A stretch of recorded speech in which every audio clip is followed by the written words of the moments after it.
نکن بیزنس مغازه خوراکه مغازه خوراکه برای کشودن ما یک چند تا شاگردم است که درسای من با اومده اول یک مغازین کشودن بعد همین دو تا شد بعد سه تا شد چهار تا شد بعدتر من همین وایم با حاضر من دو تا شد امروز در بیشکک هستم سحر قطعی شاگردم اومدگی بودن برای مصلحت گرفتم دو تا همونو اینترویو گرفتم کمتر شما به نشون میدم قبط همین زاپیس به خوش میکنم شما میبینید یک تا همین دختر 19 ساله بودگیش به سر کرد کاره انا 3 سال با 4 سال با 23 با از برامدگی 4 تا مغازین وای دارد سوپرمارکت از پنجمش هم کشوده است است شهر آشبا دویمش باشد بچه 35 ساله از 2004 باز است که همین بیزنس خوراکه با سر و کار دارد بیزنس خوراکه از دو نمودش است یک نمود که شما میتونید که مغازه کشوید یک نمود دیگه شما میتونید که оптовый компания шавед و ранги дистрибьюторская компания шавед тақсим маҳсулота тақсим кунед маҳсулота ҳамон мағозаҳо ба тақсим кунед ана кун ҳозир ман дар бораи якташ гап мезанам дар бораи чӣ хел магазини хӯрока кушодан якум чизе ки бояд ки шумо диққат карда бинед барои магазини хӯрока кушодан аввал аз чӣ бояд ки шумо диққат кунед якум ин чи аст ин локатсия ҷо جایی که شما میگیرید به حد ضرور جایی که شما میگیرید چشم آدما با بودنش در کار پرولینه با بودنش در کار پرولینه گفته چیزا میگیم ما جایی که خلق میبیند همه کار آسونش میبرید و خرونومترژ میگذارید برای که فهمید که همین جا درست است یا نه یک دفتر میگیرید 3 بار خرونومترژ گذاشتن در کار یک روز کاری با یک روز دیگه روز праздник با یک روز دیگه روز отдых با روز выходной با میبرید و خرونومترژ میگذارید خرونومترژ گفته چیزا میگن وقتی که شما میگیرید و точно анализ میکنید точно میستید یک ورق با نوشتن میگیرید چند تا آدم یک روز با در نزد همین بنا میگذارد اگر که 5000 آدم زاید گذرد قبل همین بنا قطعی وای مغازین شما به حد پیش میره خدا خواهد این یک خب دوم چیزی که باید کنید مغازه подвал با بر نکشید اگر که همین مغازه زینه قطعی فرومدن در کار شد پایون یا که زینه قطعی بالا برومدن در کار شد همه وقت سوداتون از 30 تا 60% کم میشد بعضی جا با 30% بعضی با 60%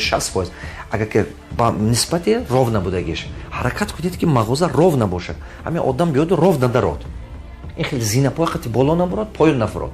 وای بالای پایون میفراد همون وقتی که دیگه یگون انتخاب دیگه نداشته باشد شهر به زندگی کنه انتخاب خیلی بسیاره برای همون حرکت کنید که راست باشد این دوم سوم وقتی که شما باز من درباره فقط جا گپ زده استودیم وقتی که شما جای انیق کرده گرفتید دیدید حرکت کنید که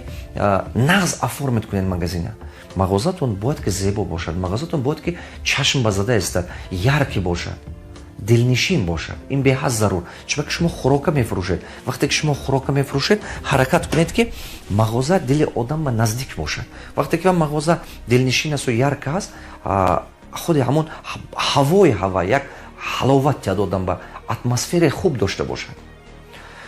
وقتی که این چیزاش انیق کردید و نغز لکاتسیا وибор کردید و جا پاتالوگ حرکت کنید که بلندتر باشه خوشرو کردید جای زیبا وای کردید انتخاب کردید این یک قسم دومی کار این محصولات اسورتیمنت حرکت کنید که همون اسورتیمنتی که هر روز مردم استفاده میکنه همون اسورتیمنت بودنش در کار به حد حرکت کنید که اسورتیمنت خوب سازید اما اسورتیمنت که هر روز مردم میگیرند نه که وقتی که درون مغازین با اسورتیمنت جابجا کرده میگردید و اسورتیمنت زیبا بودنش در کار دلنشین بودنش در کار کنفت ها افتیدگی نباشد من این خیلی برنج و مثال گویم چای خشک و کارتوشکا همش قطار استفادهش ممکن نیست از من بسیار جا میبینم مغازین میکشون نه که خلطه بموند از چای خشک خلطه بموند از برنج خلطه بموند از ماکارون قبضش به خلطه با کارتوشکا خلطه با چی با سبزی میخیل برفتن میگیره پیاز این خیلی نه داشه قشلاق جا بام باشد و رایون بام کنید که این خیلی نکنید حرکت کنید که زیباتر کنید که همش جای خودش باشد هر یک تاشه تریتوری خودش خوشرو کرده جلو کردن یاد گیرید فرقیت مردم اروپا امریکا فرق مردم همین مردم ما دچای چون که ما فهمیش ما رنگ بازاره همه چوش و پاش وای مردم همش پاپریات که کار میکنن برای همون زندگی وای با آسانتر و یک چی گم یک زیبایی دارد اختما باشه همه چوش و پاش برای همون اینا یاد گرفتن در کار. مردم ما باید این چیزا یاد گیرد، خلق ما باید این چیزا یاد گیرد. برای همون اسورتیمنت هر یک تاش جدا کنید، جوش جدا کنید، جوش جدا کرده مونید، حرکت کنید که جوش زیبا بود. من مثلا یک طرف با میوه‌جو یک طرف بمونید، بالوش با کمک سویت پرتید، سویت زیبا زده است، خوشرو است سویت. من این خیلی کبودی‌ها باشد کمک آب زده خوشرو کرده مونید، سویت کرده مونید که و یارک زیبا نشون می‌دهد. انا این طرف با مثال تاگه با مثال سبزوات‌ها میمونه تاگش با این توش با بالا با میوه تاگش با بابا این طرف با کنفت و دیگه چیزا مونه دیگه خوشرو کرده موندن در کار. انا قبچه قتی میمونده چیزاتون خلطه قتی پوینت ترش با که چشم آدم به قدر سخت نزنه میشه خلطهاتون این خیلی کرده مونه. من این نوشاکای و یک طرف با جدا کرده مونه. انا تمام سوپرمارکت دنیا به این چیزا شما دیدگی کو مغازین مایده هم کنه دمینه کردن یاد گرفتن در کار. من این میلامایکا من این چیزاش یک طرف با شامپون و پاراشوک و دیگر چیز نه که هوا هم زیبا بودنش در کار درجه عالیش قطعی. از یکی از چیز اساسی که مغازین خوراکا با پیش میرد این وای اسورتیمنت کلان کنید، اسورتیمنت نقض بودنش در کار.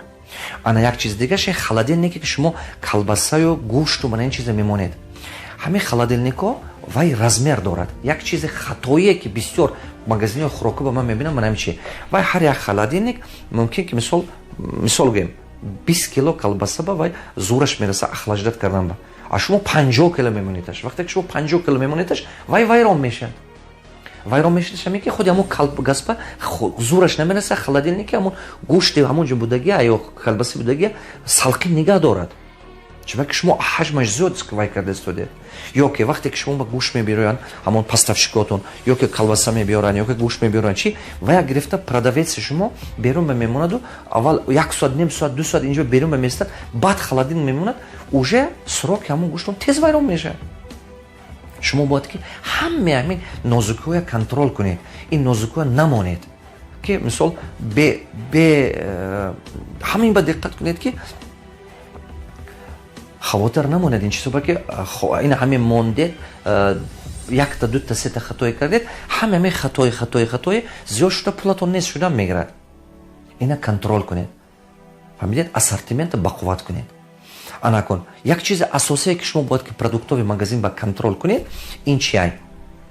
حساب کتاب. از سببی که شماره نمود محصولات به حد بسیاره حساب کتاب درست بودنش در کار.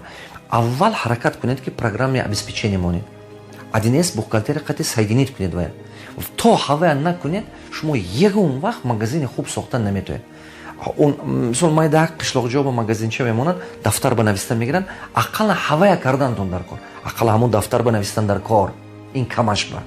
چون که خلق ما همش از سوپرمارکت کلون کرده استودگیش نه یکی همین میبید سرم نه بعضی شما بزرگ با کانتینر داره خوراک فروختن بعضی تون یک جای دیگه با نه اخاطر نداره که همین اتوماتیزاسیون که کردید پروگرام موندید شما مغازین مایده که تو مغازین کلون شدن با قوتش میرسد نه که اگر که شما هوا نکنید همین یک عمر هم مغازین مایده قطع کار کرده میگردید.